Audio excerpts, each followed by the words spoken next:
Talking. Good evening. Greetings and salutations, everyone. Just getting on here tonight for me. I'm L.W. Smith, L.W. Smith II, coming at you from my home office in Okeechobee, Florida. And I got a question for everyone tonight, and something that I've thought about this for years, and just recently this kind of popped in mind again because people were some scientific folk were talking about pulsars and things, and Einstein's theory of relativity, specific relativity, and general relativity.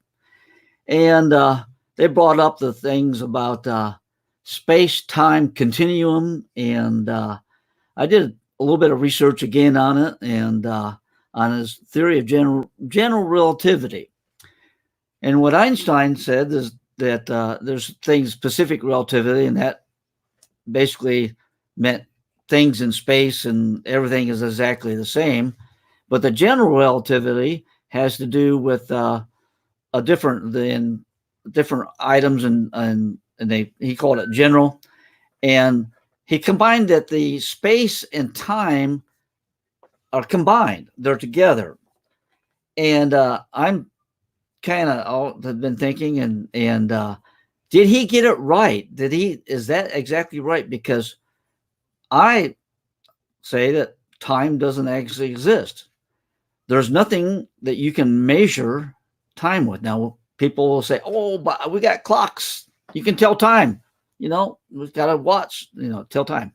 Well, you're not actually measuring time as it goes by. You're measuring from getting from point A to point B. That's all it is. I mean, you can start out. What was the first instance of people kind of recognizing time? Uh, Mog and Og back in the caveman days. And now, if you're over 60, you might remember the cartoons with, I think it was Moog and Og or Mog and Og. And anyway, they probably once said to the other, "Hey, bright light in the sky, going away. Time to get in the cave before big cats come and eat us." They measured the day by, there's the sun, and it went there. It went from point A to point B. Man is linear. We also think in point A to point B. We have a beginning and an end. Then how do we move time? What we call time. Then sundials. The sun, okay, it moved on the dial. Let's see, get my hand up where you see it on the dial. You had the thing, and it just went from point A, kept going, and then you had marked it an hour. They divided. Somebody decided, well, a day is 24 hours, and this is, they divided measuring from point A to point B. And then as went time went on, moments passed. The pendulum or spring, and they count the oscillations. It's all counting something that is man-made. There's not actually, it's not like a light meter. You put up a light meter, you can measure the amount of light entering a light meter. You hold it up, and okay, we have so much lumens here, so much light is coming by. You got water going by, you got a flow meter, you can actually measure it. But time, you're not measuring. You're measuring oscillations. It's what you call a human construct. We've constructed this idea that there is time. Did Einstein buy into that? I mean, he's a really smart guy, and but reading his theories on relativity, there's some things that they've said that, it proves the theory. And the gravitational, absolutely. His theories on gravitational waves and what happens. And one of the things that on this pulsar said, it came to us in varying times. They call it times because they measured it here and then they saw it again. Or these pulsars are supposed to, like every 16 minutes, they shoot out a beam of gamma rays. And because of these two huge pulsars orbiting each other, it varied. The time varied as it came to us, and said, so that must mean that time is slower. But what if there's actually not time? Yes, waves get to us slower because of the pull of gravity, but that's not necessarily time. Now, if you think I'm crazy, hey, that's fine. I don't know. You, like I put in the comments, change my mind. Tell me that how you think that time actually exists nicely.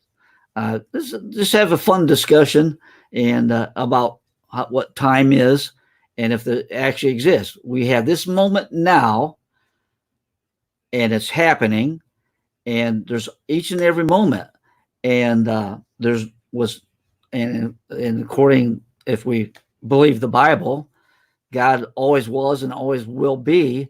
So that once again, like there's not a beginning and an end. So time, that actually doesn't exist. And I think some people have said that I don't think it's actually in the Bible, but see, people look for when time will be no more. That's it. I think even in a hymn or something. And so that's my thing. But Einstein challenged. Now I was reading on this theory of relativity. He challenged the status quo. And prior to Einstein's time, it was Isaac Newton's theories about gravity and pull and everything that happens, that the mass attracts mass and all that. And Einstein challenged that and was critical thinking. And I don't believe that Einstein would say, hey, don't challenge my theory. Prove me wrong. Prove me different. And I'm going to relate that to our lives. Sometimes we need to challenge the status quo of what have we been told all our life? You can't do that. You can't, you're not good enough to do that. We can challenge that through our mind, our mindset, and say, hey, I can. I'm good enough. I can do it. Others have maybe told you you're not good enough. You may even be telling yourself you're not good enough. You are. You can forge ahead and do many things or achieve greatness and have that critical thinking and believe in yourself. And I'm sure Einstein would back that up 100%. I've seen some of his actual quotes. Can't believe everything you see on the internet, of course. And even me, challenge me nicely, though. I mean, don't tell me always time is because I get up in the morning because the clock says it's 7 o'clock. Well, it has a measured time going by. It's set that so many oscillations that it records, and after 5,333,000, it's going to flip over the number 7, and so now it's time to get up. So that's my thought for the day. I wish everybody to be able to improve your mind, improve your mindset. You can do it. Challenge the status quo, challenge what you're doing, and get out there and do it, and have a great day. It's evening where I am. I don't know what time it is, who all is going to watch this. I got so many people connecting with me in Facebook and other areas from all over the world, and appreciate that. So give me a like, give me a comment, and what's your thoughts? And we'll catch you on the next round. Meantime, live long and prosper. We'll catch you. Catch you later. Have a great one. And now I got to find the cursor, hit the button for the end of the broadcast. We'll see you. Oh, there we go. Get it clicked. There we go.